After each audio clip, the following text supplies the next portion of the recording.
Breaking news today, Australia's Malcolm Turnbull slams Russia and Syria for chemical attack as WW3 fears grow. Australia's Prime Minister appears to have given his backing to military action in Syria in response to the alleged chemical attack on civilians last weekend. Malcolm Turnbull is the latest world leader to speak out and give his opinion on the suspected attack on Douma as the US, France and the UK all appear to be preparing to take military action in response. Speaking to reporters in Melbourne, the Australian leader condemned the attack and implied the use of chemical weapons crossed a red line.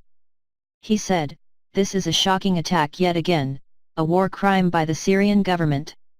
Russia has enormous influence with the Syrian regime and it should bring that influence to bear to stop the use of chemical weapons. We cannot accept the use of chemical weapons, whether it is in Syria by the Syrian regime or on a park bench in Salisbury, England, with the use of a nerve agent by Russian agents to seek to kill the Skripals." Australia stood firmly alongside the UK following the poisoning of ex-Russian spy Sergei Skripal on British soil last month. Agreeing with the UK's assessment that the Kremlin was responsible for the attack, Australia expelled a number of Russian diplomats.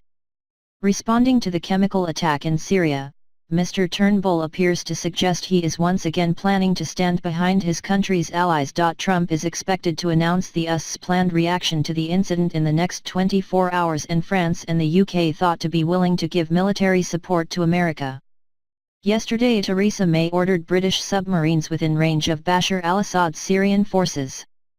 Ms. May is believed to have snubbed Labour leader Jeremy Corbyn by privately deciding to ignore his demand for parliamentary approval before any strike. Royal Navy submarines are believed to be moving towards the Eastern Mediterranean, the Telegraph newspaper has reported.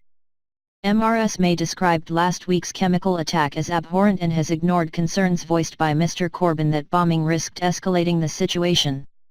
Labour leader Jeremy Corbyn said Parliament should always be given a say on any military action. He said, "We don't want bombardment which leads to escalation in a hot war between the US and Russia over the skies of Syria." Thanks for watch. Please share, like, comment this video and subscribe channel for latest news.